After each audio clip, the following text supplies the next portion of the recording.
And hello! Welcome to Dice Night. My name is Casey Cole, and this is a podcast where we talk about everything D&D, and my guest tonight is the amazing IsFriday. Hi, Friday. Hi, I don't know about amazing, but thank you. I will say kind. So small world. I followed IsFriday for a while, and we followed her on her socials. And I was at a donut shop getting something for my wife for Mother's Day because they have gluten-free donuts, and she's been dying for donuts for years. And I looked over and I kept looking at you, and I was like, I really don't want to creep her out, and I don't really want to bother her and her family. But I had to just like tell you I really liked your work, and you were so gracious with it, and I really appreciate your comment saying like thank you for not lingering or being a creep either. So good. I did the right thing. Yeah, I've been recognized in public before, but it's mostly at conventions. So and it was, and I mean we live in a small town, so I just didn't expect anybody to see me. It's kind of a rural town, so yeah. No, I grew up out here in the Pacific Northwest, and my parents just moved there to be closer to us. So I just small world. I was gonna kick myself because my daughter, even she's 4, and she noticed she's like, Daddy, why are you staring? I'm like, I'm not staring. I think I know that person, and it was killing me. It would have been really awkward if you were like, no, that's not me, and I just would have walked out beeline. So you do all this amazing work in the tabletop game design, and you just got your Kickstarter approved for Vineyard RPG, correct? Or the Vineyard? Yeah, Vineyard RPG. Yeah, we just funded month ago now. Yeah, about a month and thank you. Yeah, like a month and a week ago. So tell me about that. What is Vineyard RPG, and how is it different than a lot of the other tabletops? Yeah, Vineyard RPG is going to be using the Tales of the Valiant system by Kobold Press, which is more or less like 5e plus. It's sort of like the Pathfinder offshoot of 5e. If you're familiar with Pathfinder itself, this in particular focuses on an undead crime mob. Okay. And it basically allows you to just run a Gothic horror setting within a city. You can place it on top of any city that you're used to running, or you can just run the city as is. There's a bunch of different locations. We have 10 villains within the book itself. We're going to have a couple of adventures for you to run. There'll be a tier 1 adventure, and there's a tier 3 adventure. That's cool. And the book itself is really something that came from one of my old, I say old, but only a couple of years now, one of my homebrew games. Yeah. And it sort of evolved from there, yeah. So you are a professional DM. Did you write this alone, or has it been a team? Is there an editor, or how's that process work where you write a RPG like this?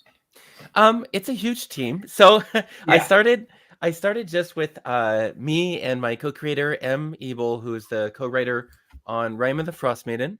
And I met M through a professional connection that we had, and they worked with me on a show, and then I worked with them on One Night Strahd. They were the editor for that piece, but I was the marketer. And from there, we just kind of developed like, hey, if we're going to build a book, like what's it going to look like? How are we going to design it? And what I wanted to do was I wanted to bring in a lot of different perspectives to the book itself. And I wanted the villains to be written by a bunch of different people from different backgrounds from myself. So I did bring in a very large team and a lot of different artists and things like that. It mostly just started with cold emails and me just asking people if they'd like to come on and if they like the pitch, they like the idea. And I got a lot more yeses than I thought I would. And that's kind of why the team is so big. But yeah, I'm really happy with it. So the big team, and there's some big names we've been doing on our, because we're a gaming channel. So I do the D&D segment, but we do video games and card games, do a lot of Pokemon card collection. And we're doing Icewind Dale, Rime of the Frost Maiden right now for us.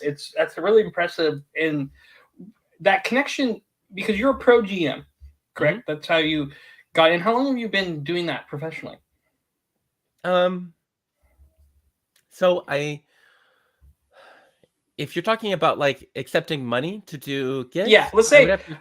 let's talk about that, and then GMing, DMing as a like a passion before too. We could Right, yeah. separate the two. So I started my business on Start Playing Games in January of last year. So I've only been at it for a year and a half now.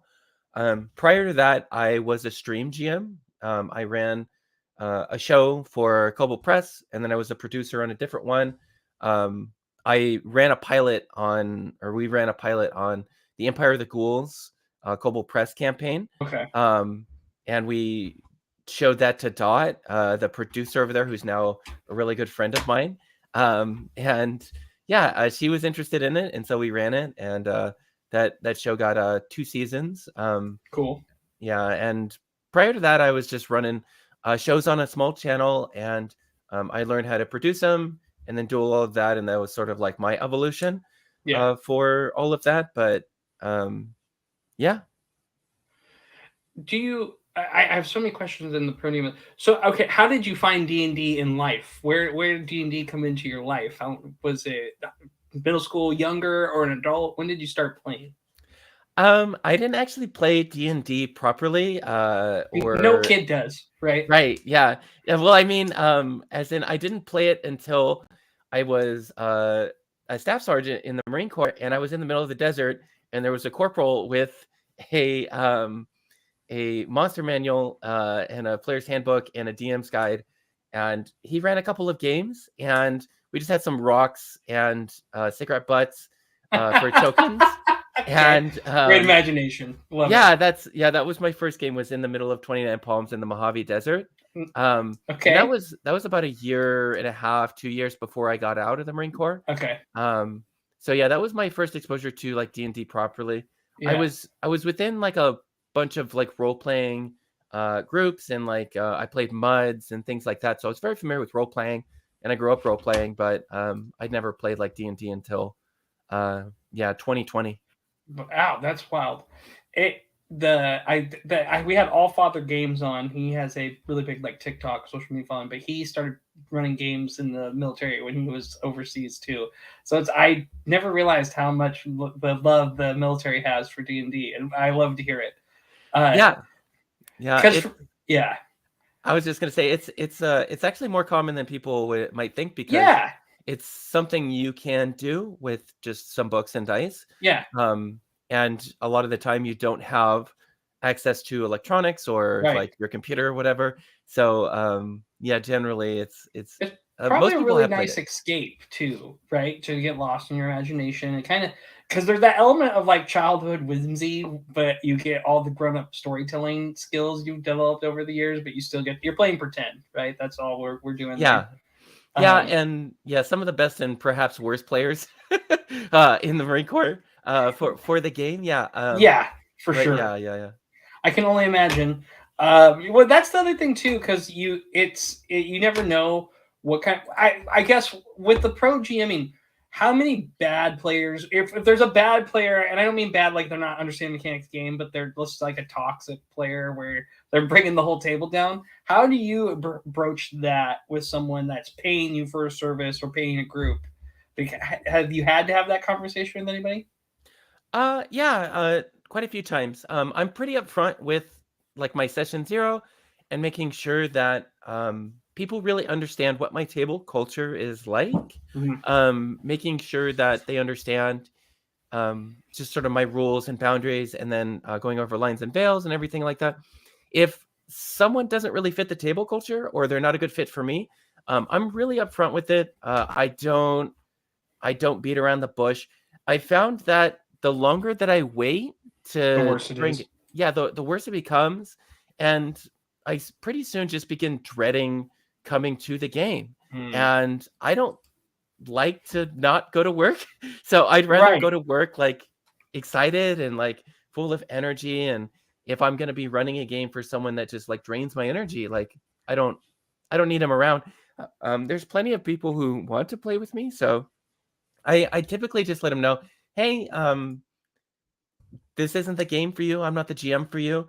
Right. Um, thanks, but this isn't gonna work. And I let them know, and then good luck finding a game that works for you. And Yeah, that's pretty much it. I try not to make it like personal most of the time. right. Um, 'Cause you don't want to turn someone off the hobby either, right? You don't want to be the person's like, I quit because this person made me feel bad about how I like to play. Even if they are in the wrong, you still want them to maybe, oh, maybe I could do this. But the main character energy is usually like the thing. I'm a teacher and I do the D&D club, and it's for like oh, middle okay. school kids. So my first thing is we talk about main character energy, and after doing it so many years, I think what I want to start teaching them is I'm just going to give them a structure. Like, you have to do this for your group. This is your assignment.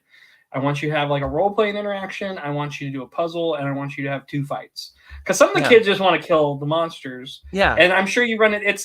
I feel like DMing is like running a classroom a lot, because you're managing all these people and these expectations, and you want everybody engaged. And then there's the kids that are like drawing on the back of the room or doing whatever.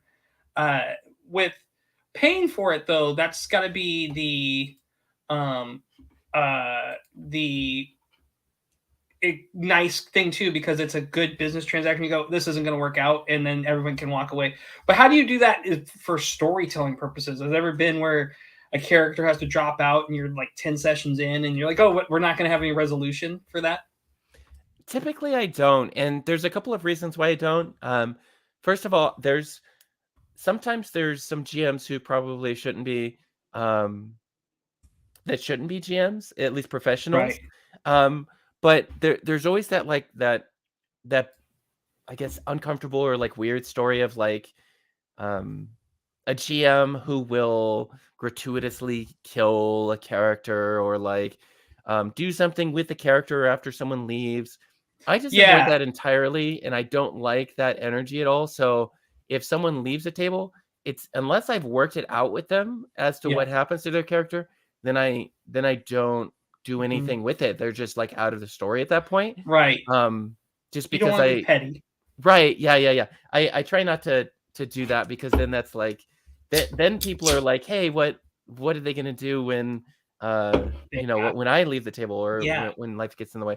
Because a lot of the people who, actually hire pro GMs are people who have inconsistent schedules, and they want for a short time, like, to be able to play and enjoy a game for, Right. 6 weeks, 8 weeks, whatever, and then they move on, so That's uh, interesting. yeah, a big part of being a pro GM is just being that consistent part of the table and making sure that you try to get the table running the game as often as possible. Right. Um, and you, in some ways, have to run it kind of strictly as far as like, hey, if we have this many players, we're going to play this week. Right. Um, and it's, I keep the minimum at 3 for my tables. Some people do it a little differently, but yeah.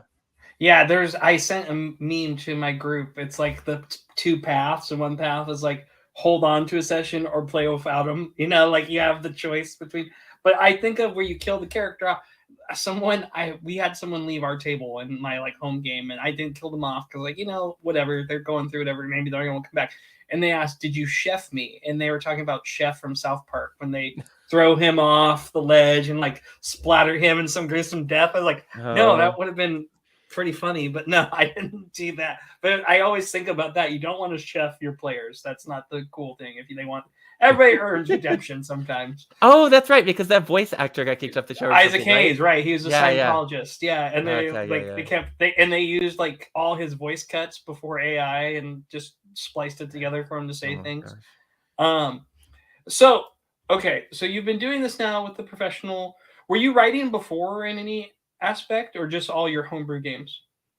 Um, yes and no. So I've been writing uh since I was 10, 9, very young, elementary school. So I have been writing my entire life.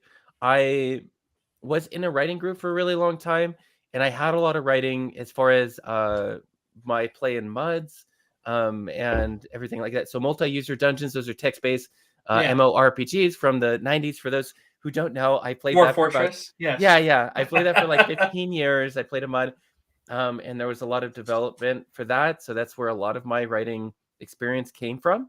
Was Wild. the very similar environment to an RPG textbook adventure how it's written and everything.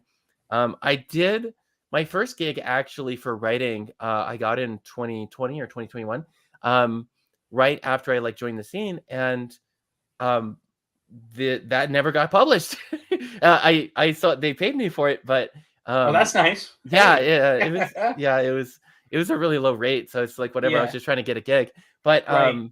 Right. yeah, so it just never got published. So but from there, I did a majority of like when I was planning my own homebrew games, I would over develop things like it was in a written adventure, just to give myself more practice. But the Vineyard honestly was my first really like big gig. I've done a couple of gigs since then. Like She is the Ancient. I'm on the second edition of that. I developed the partners of the Countess for Beth the Bard for the second edition there. Nice. But there's yeah, I wasn't necessarily like a published writer. Most of my writing experience actually comes from like doing a little bit of copywriting and things like that, just adjacent Yeah. to tabletop, mostly marketing type stuff. And then I did Right. sales for a while. So yeah. Running, I think that's important though, because it's a lot of D&D writing is an outline in a way, right? Where it's fill the gaps, fill the holes in the spots, right? Yeah. And it's interesting to me because with you and you're writing your stuff. How often are you doing homebrew, or how many games do you play like a week? Professional and for funsies. So I right now I only play one game for fun, Okay. and that's Monday. Actually, I play with my lead designer and my girlfriend and a couple of my friends. Nice. For Vineyard RPG, so Nat is local, so Yeah. the lead designer on Vineyard. So That's cool. Yeah, so I go over to his place every week and we play. And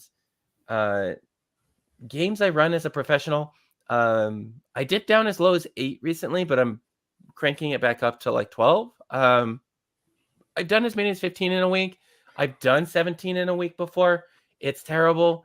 I don't like it. It hurts here. The mental stamina there. Yeah, it's awful. So I want to probably hover around between 10 and 12.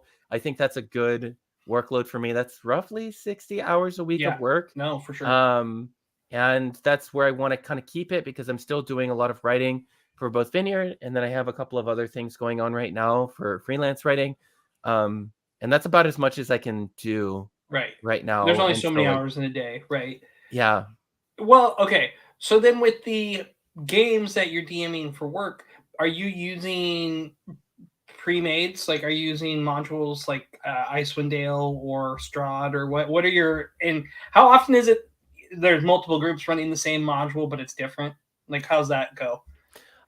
Yeah, so I have like strategically chosen because I'm very sort of, I guess I really like Strahd for whatever reason, even though it has so many problems. I mean, the Vineyard, I got the Gothic vibe from you. I think it's kind of, right? It's something I fell into, honestly. I really wanted to play Strahd, but nobody was running it that I could play in, and so I just ended up like just running it. And then once I ran it, I was like, I fucking love this. And so I just ended up, I think at one point last year I was running six Strahd games. I think I'm back up to getting about 6 off the ground right now. I have a couple of Critical Role Exandria games. Oh, okay. I have one Icewind Dale game. I have one Vineyard game. I have a Vampire the Masquerade game. And I'm trying to get a Coriolis game off the ground because I like Coriolis. What's Coriolis? What is that about? For those not know. Yeah, so Coriolis is essentially just a very it's a very religious, it's about genocide, so like content warning about that, but lovely. Okay. Yeah. Good. No, I'm in. Go for it. Yeah. So it's basically just there's 2 main elements. There's the space horror aspect, and then there's the religious aspect of Coriolis. And it's based on the Year Zero system by Free League. So if you've ever played Alien RPG or Tales from the Loop or any of those systems, it's a D6 system. But what's really cool about it is that there's a give and take dice pool, so that when you want re-rolls as a player, you're giving a die to the GM, and they can use that for dark evil stuff. So the horror of like dark space horror, like that's kind of the vibe. Like if you know like Event Horizon and those sort of like space the horror, original Alien movies, right? Exactly. Predator, a little bit kind of Alien. Yeah. It's that thriller. kind of vibe. Yeah, that's cool. I'm a big wimp when it comes to the horror stuff, but my buddy wants to run Strahd for us, and I'm always like, I was like, if we can make it like Demon Slayer anime, no, I'm it. Some people do run it like that though. I believe it. My biggest like inspiration are JRPG video games and anime, and it's so funny when your group you see something like, oh, this is like in Marvel. I'm like, no, this is like every anime ever. What are you guys talking about? What do you when you play and you're doing your own personal stuff? What kind of is your guiding light in storytelling, or some of your inspirations for your games? Like, what do you pull from? Mostly, it depends on what type of story I'm trying to tell, but most of the time, what I'm interested in telling is a well-paced story, more than anything else. So I want to build tension like a roller coaster, and then we have the confrontation, and then that's really thrilling, and then we from there decide like what's the direction of the coaster. Towards the end of that session normally. Some sessions don't go like that, but if I have any sort of session where there is any tension involved, that's generally how I like to run them. So I really fall into sort of the storytelling style of an HBO show more than anything else, like a 10 episode like a HBO season, like a True Detective, right? Just this nice and neat. Okay. Yeah, I do. I do my story chunks probably in. So I have the one session, and then I have 3 sessions grouped together for any given story point, and then I have 3 of those blocks grouped together. So every 9 sessions or so is like a big arc, and then I have little mini arcs within those, and then each session has its own like rising tension, and then climax or confrontation, and then the exposition in which we decide a new direction or where the party's going next. Are the mini arcs based on your character, your PC's background and what they're trying to accomplish as a character and the story they're trying to tell, or is it you give them bits and pieces? Because if in the modules, because I'm sure you're based like, oh, you could pick one of these backgrounds like the Sage in Icewind Dale, or you could be the Sailor. There's tie-in backgrounds to books, but then you get the player like, well, I kind of want to do my own thing. How do you weave that? How do you get their stories told? For people who are like not, it depends if they're thematic or not.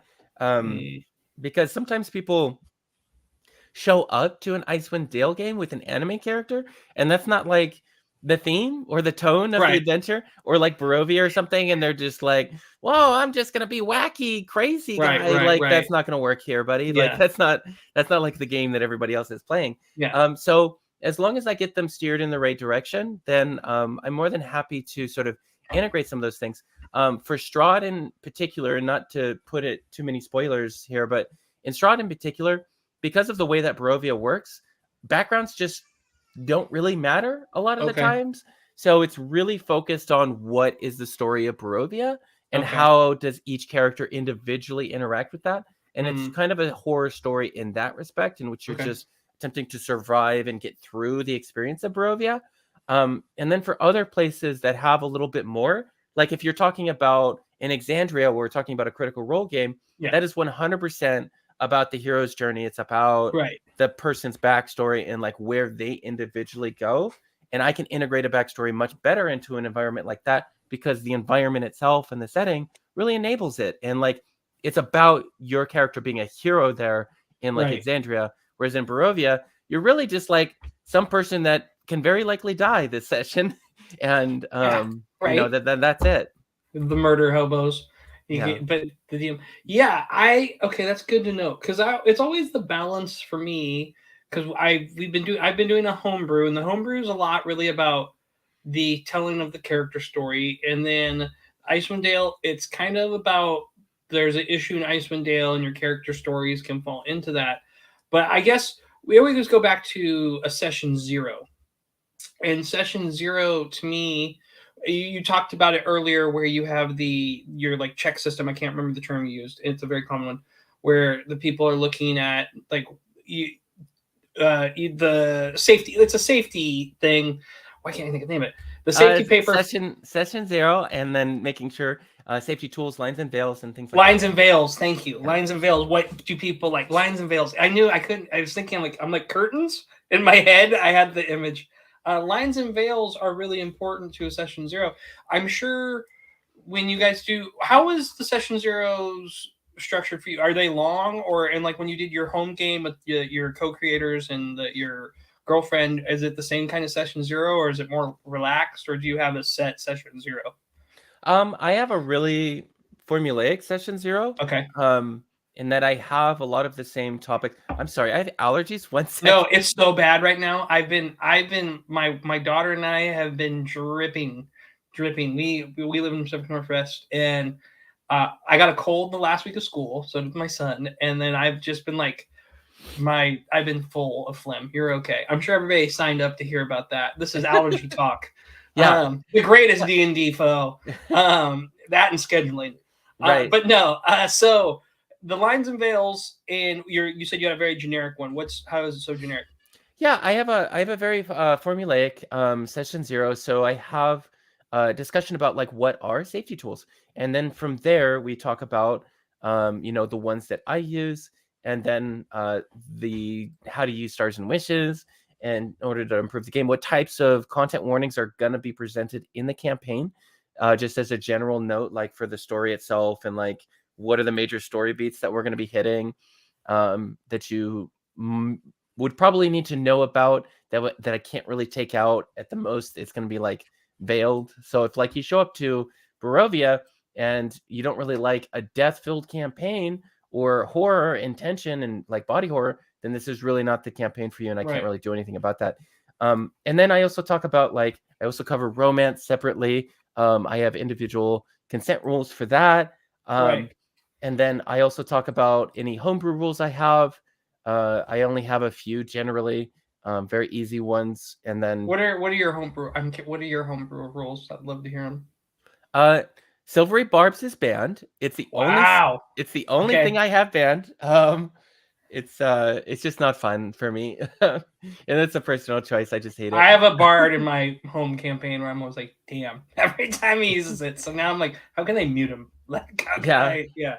Well, it's one of those situations for me. It's like, if a character uses Silvery Barbs every single turn, then that's too powerful of a spell. Right. right. So and that's kind of what it turned into in some of my campaigns, because of how I run encounters. And that's really just, I think that's more of a stylistic choice for me, because I don't like to run like 3 encounters a day in a horror game. I run like 1 encounter at most in a day. And I just don't want for me to like be throwing random wolves at people, because that's the obvious like counter to like something like Silvery Barbs is more encounters, right? But more. I don't do that. So how many goblins? 100. But yeah. Oh. But yeah, so there's that, and then just the drinking a potion is a bonus action. Administering it is an action. You can use a spell scroll. Any class, you don't have to have it on your spell list. Oh, that's cool. You just have to pass the Arcana check. That's cool. So it's like 10 plus the level of the spell. So a fighter can cast, learn it. Yeah, I like that. Yeah, well, a fighter can cast Wish if they get a Wish scroll. If they roll a 19. Ooh, it gotta be harder for the fighters. Right. Yeah, but yeah, I haven't given out any Wish scrolls, but yeah, that's how the skill works, or the rule works. Yeah. And then I do use the modified critical role resurrection rules, because I think it's more fun. But other than that, that's it. It's a very short list. Their modified rules, is it with like the Druid resurrection, or what? How does critical role do it different? Because I always show the critical roles video about how death saving rolls work to my D&D club, but what is their modified rule? Yeah, so it is pretty much what you said. So it's it's that video. Okay, that's how I've always done it. Yeah, there's a death DC associated with each character, how many times they've died, the more times they've died, it increases the DC. And then you have Rapid Resurrection when you use Revivify. And then if you fail the DC, it goes up. And then if you want to have a Resurrection Ritual, in which case you have other team members contributing to the ritual in their own story way. Right. And that's that can be a nice scene. So I just like it for the story. Yeah. The potion one's a big one, I feel like, at every table where everyone's like, yeah, it can be a bonus act. Because it's ridiculous. We added the rule that if you use the action, you get the full potion. That was something so it made the choice. So if they use the bonus action, they still have to roll. But if they use the action, they just get the full. Oh. Because then it makes them kind of, how bad do I need the HP? Yeah. And it goes that. I have a couple other ones too. I have one where they could block a critical hit, but it can break their weapon. None of them have used that yet. They're all cowards. I want to break stuff left and right personally, but they don't just have like 10 like long swords in there. Yeah, I mean they have all like I homebrewed too much. See, like this was my first campaign, but we've been doing it for about 2 years now. Oh, okay. And cool. I my first game ever was Pathfinder, and I played that in like 2014 or 15, and it was like when Roll20 was just first starting or whatever. And I really liked it. And then I was like, I had a kid, and my wife was like, you don't have time for that. And then my one friend Sean, who does the show with us, he's like, I want to do D&D. I was like, yes, please sign me up. I want to play. And then I always just watched him. I was like, oh, okay, that's what he's doing. This is what I can do. Because how for you DM, would you prefer to be a player, or are you a control freak? And I mean that in the nicest way possible with how you want things to go. I was a player for a really long time before I started GMing more. I learned to GM after I was a player. Like I was a player on a stream show, and that was like my first consistent campaign. And then I just learned to GM from there. And that was mostly because I just wanted to see what I could do in the space. And I was like getting out of the military, figuring out if I'd like to do it. I do like the storytelling aspect of being a GM, and I really enjoyed that. I wouldn't say that I necessarily have a preference for playing or GMing, but I will say I have a very acute preference for what type of game I enjoy. So it's I generally dislike 95% of games. Wow. As a player, I don't like very many games. So I just haven't. It's hard for me to, and this might be an autistic thing actually, but it's very hard for me to connect and like really enjoy a game and feel like I am like getting what I want out of a game as a player a lot of the time. And then also now that I'm doing it for money, as in like it's my job, whenever I do play for a short period of time, I'm always just like, because I'm a workaholic, I'm always just like, but I could be working. I could be doing this.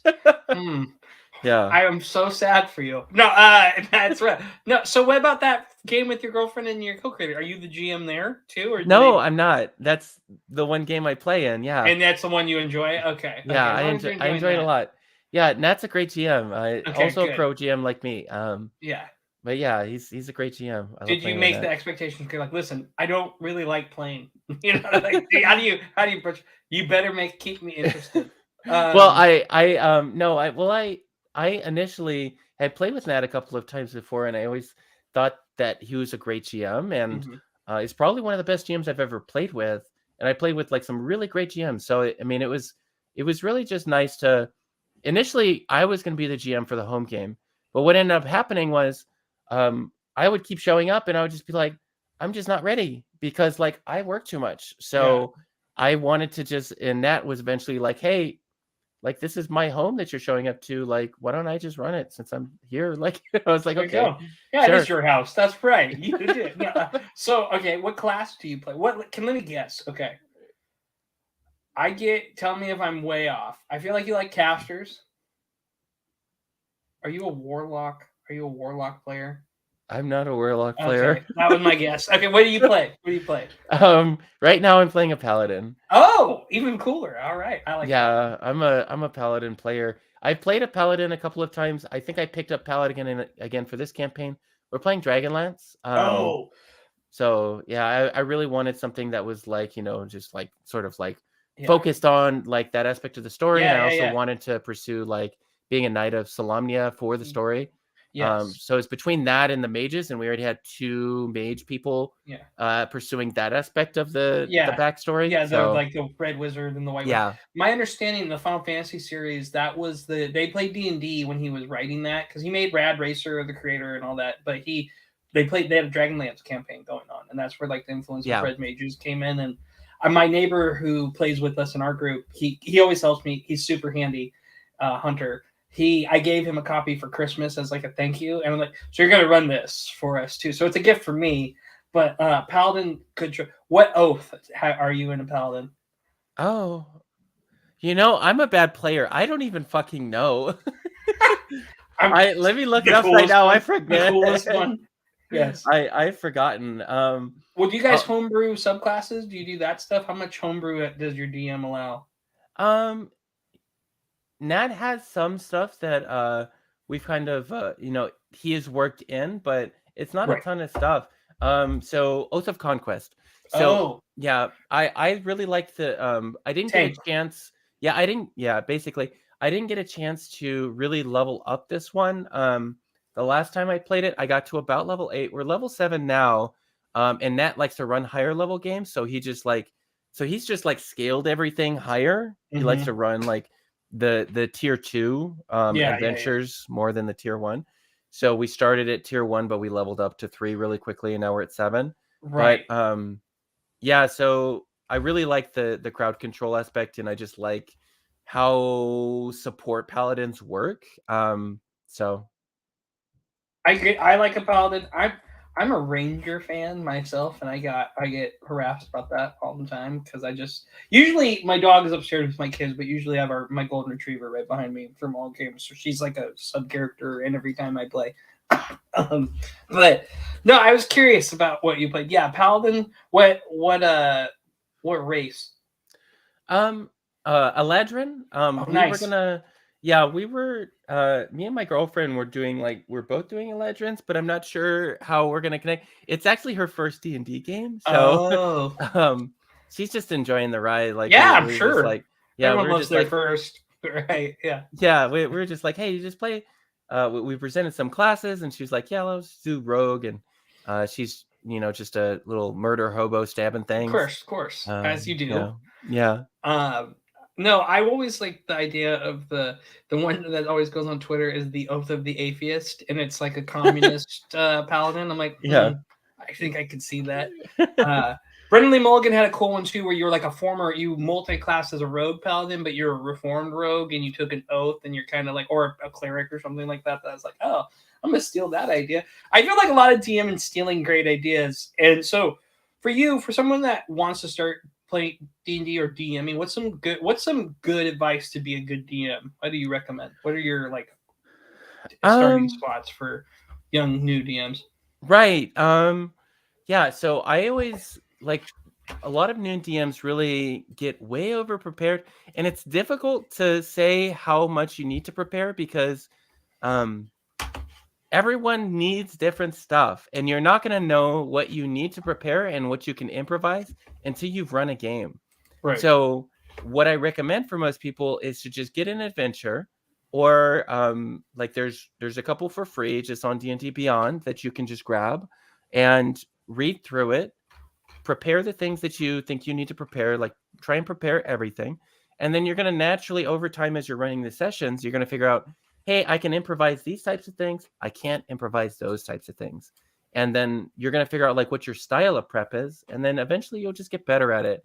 And remember that you're always going to be the best GM at your table because you're the one GMing. So don't worry about am I doing this poorly or whatever. Most of the time, players really they're just happy to be playing, and they'll have fun with you as long as you're not a jerk. That's really it. Right. So I feel like some improv rules are good. Like there's always yes and. I was talking to my buddy about this. Yes and, also yes but.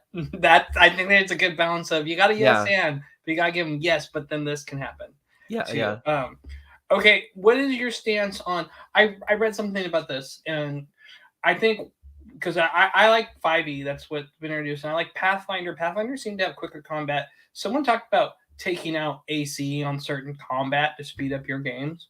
Do you think there's an issue with that? Where you're like, hey, just have them roll, because if they're so strong, to speed things up, or what are things you do to speed certain aspects up? Do you take away AC? Do you lower HP? How do you do that? It really depends on the scenario. I very rarely will take away AC. I don't think I've ever done that. I've if Or hit roll, sorry, not AC. And then the hit roll, their hit is, they do something where it's like mitigates part of the damage. It was something weird. I was like, oh. If there's no, so here's my gauge. If there's no tension, then the fight can be narrated. And I turn enemies into minions, meaning that their HP is gone pretty much, and they, if they get hit, then they die.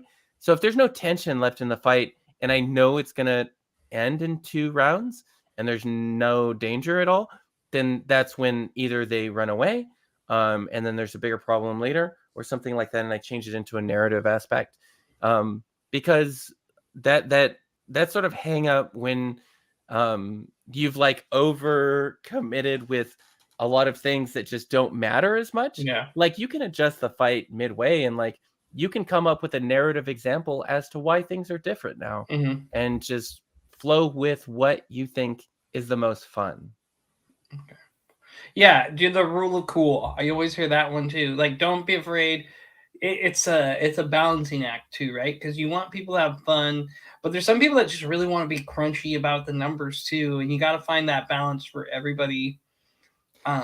If you know that you do have a player like that, then unfortunately, so here's the truth of the matter is that like 5e is not balanced like Pathfinder. No. So you once cannot, you get to like level 10, it's like wild. Like it's a different game. Yeah. But like you can't run a D&D game like Pathfinder because it's like it's genuinely not as balanced. So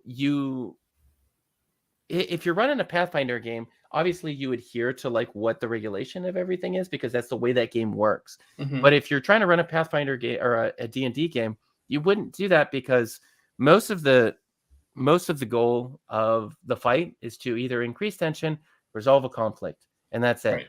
You don't necessarily need to do more with it. So if you know you do have a super crunchy fighter, you just need to find out what makes them happy. Does it make them happy that they're able to really just smoke check a few people and then they're just like, yeah, I feel good. And then once they do that, then you can just like close out the fight. Like that's all.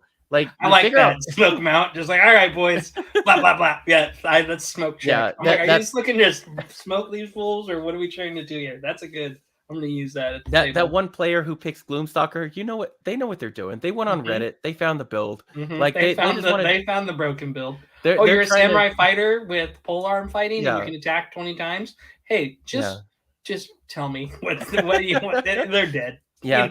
I think for builds like that, you can have a little bit of fun because you just really up the damage on whatever the enemies are, or you add status effects. Yeah. And then they still do a lot of damage and they can churn through those enemies, but it's still going to be dangerous for them if there's a horde or something like that. Yeah. See, if any of my players are watching, I've gone back and I was like looking at their group balance and they all are not intellect. They're like, it's a bard, a ranger, a monk, and then a sorcerer paladin. So there's no int in the party. And I'm like, this next arc, I'm putting some enemies that are just going to wreck them. Yeah, mind players. yeah. They want to thwomp and be funny. Well, Friday, I wanted to honor your time, so I always like to end the show with a little segment and getting to know you here. I want to do a little this or that, and it's this or that with D&D topics, and it kind of goes to what we're talking about with the crunchy players. Let me ask you for this first one. This or that, stats or feats? Feats. That is the right answer. I'm a feat person too. Oh, I can lip read and I get +7 to perception and I get a little wisdom. Like, I'll take that over the +2 any day. What's your favorite feat? What kind of feats do you like to load up on? I really like feats that follow themes. So when I build characters like my paladin that I'm playing right now, I accidentally picked something that was actually really good for Dragonlance for reasons that I won't explain, but it was accidental, I swear. And I was like, I want a paladin who has a hammer I pick Crusher so I just knock people around the battlefield. Yeah. And so that's what I picked, and I picked up Sentinel as well on it. So I'm just having fun just being a paladin that I don't do Smash. I don't do like a super ton of damage unless I smite, but I'm a battlefield control paladin, so it's really I really enjoyed that aspect because I think about combat differently than just trying to do as much damage as possible. And I like feats that change how I play my character. Same. We had someone that used a flail, like a chain mace, Uh-huh. and I said, you know what? Like, I'm gonna give you have I made their area of attack 3 bars so they could hit the two sides because yeah. it's a swing, right? You're not hitting you're doing Uh-huh. this if you're fighting, and that made it way more fun. I like, and then my friend was like, "How do I make a whip cool?" I was like, "Give it to me. I will give you a homebrew whip." I'm with you there too. Okay, multi-class or solo? You ride or die into your class. Most of the time I do solo. Very rarely do I do multi-class. Normally if I do multi-class, it just kind of becomes, unless it's following a theme, like I said, then I generally, if I have a vision for a character, then I try to follow that. And most of the time I'm very just satisfied playing a solo class. I'm not someone who's played a ton of D&D, to be honest. So like I'm just really satisfied with like the 5 options I've played. I haven't played many options. Oh, I could be this cool. Right, yeah. Yeah. I can't wait to be level 17. I'm a multi-classer because I look at it as like, well, imagine if I had this skill and then I could do this. I guess I min-max a little, but not really with my stats because I'm really into the fact that you should have a bad stat and you should put yourself in situations where you have to use your bad stat. My very first ranger had no charisma, and I was always like, I want to woo them. I want to convince them, and it always ended horrible for me. But that's fun, Yeah, absolutely. The fails are just important. Okay. Wondrous item or weapon? Rare weapon. I like wondrous items because they it's utility, and generally I do optimize my character anyway as far as like making them competent in combat.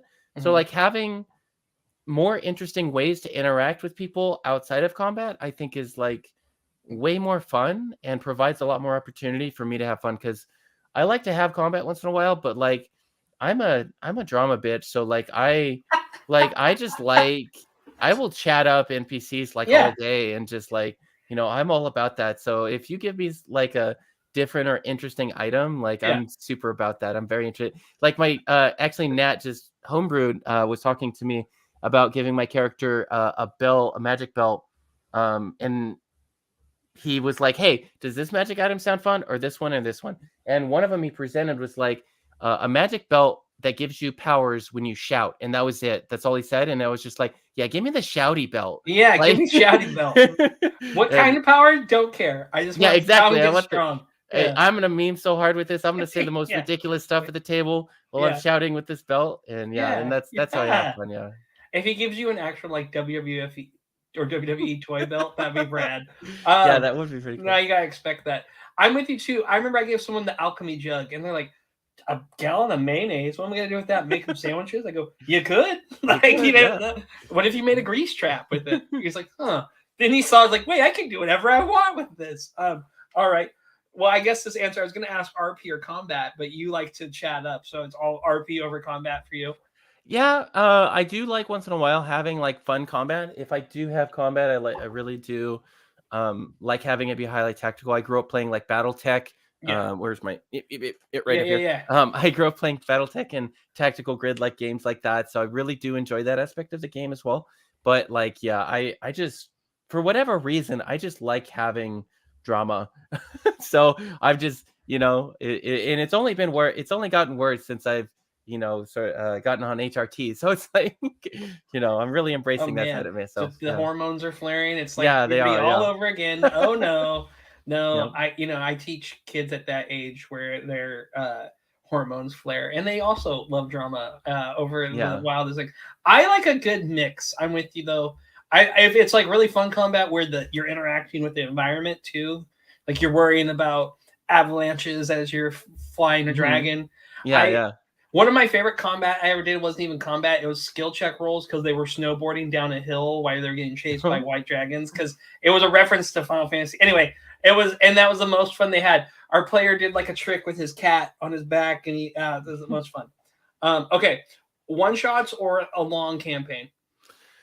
I have a preference for long campaigns because one shots tend to be less serious, and while I really like drama, I generally like longer story arcs and character relationships that develop over time. Yeah. So I would say long campaigns. I've played in the longest campaign I played in was 1.5 years for Tyranny of Dragons. I played it with my friend Katie, who ran it for me, and I played a Battle Master, and that was really fun. Eventually, got all the way up to the final boss and finished that. So it was a great time. That's nice. How many deaths along the way? Oh, a lot. We had like 4. We had like 4 characters die. My character didn't die somehow. Yeah, I had a super optimized Battle Master, and Battle Master is just fucking broken. Yeah. Fighters can be really broken. I think here's the thing: if anybody tells me a class is bad, I'm always like, "Well, you're playing it wrong," because there's a way to make everything good. There's a way to make it broken. Yeah. If you I told someone, he's like, "My Rangers," I'm like, "Go take 3 levels of Rogue and become an Assassinate Rogue, and you will kill everything within like the first. You just let everybody else focus on the big thing, and if there's any mods or not mobs, small mobs, the ads as they call them in World of Warcraft, always kill the ads. That's your job."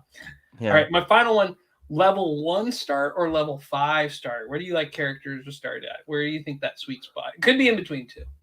I usually like level 2 because level 2 is where a lot of characters start to get their. I think D&D really starts at level 3, which is why I'm kind of excited about Tales of the Valiant, because at level 1. And that was the Black Flag project, right? The Tales of the Valiant that Cold Press. I'm very excited about that too. And I think it's so cool that you're getting to work with them and doing work with them. Yeah. Like, that's amazing. Congratulations again. Yeah, thank you. Yeah, it's great working with them. Yeah. But you were saying, sorry, with what they're doing. I didn't mean to interrupt you. Yeah, I like level 2 or level 3 normally, because that's where like I feel like it really starts to give players enough options to feel like they're having fun and they have choices.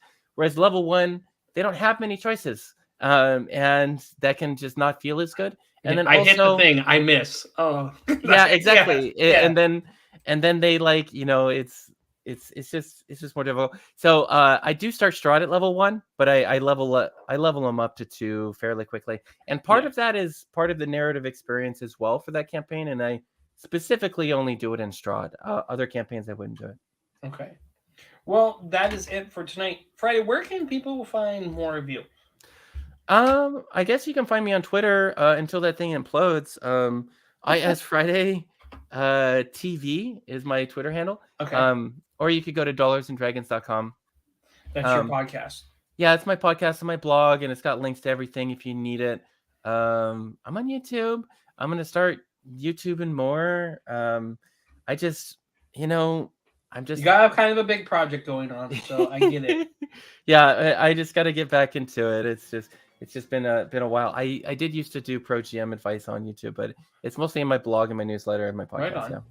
Well, it was a pleasure having you on. And for those that are listening or watching, you can find Friday. There's a description and the links below. For those listening, that will be posted here in the next few days and on our YouTube, and you can click those links. And if you liked us, please follow us at our socials, Underpowered Pod on Twitter, or you can follow our YouTube channel, Underpowered TV. If you want to just listen to Dice Night, you could follow the feed for that. But again, please leave us a like, a sub, whatever you're doing. And thank you for joining us all this evening. And I hope everyone that's watching, listening, has a great night. Take care.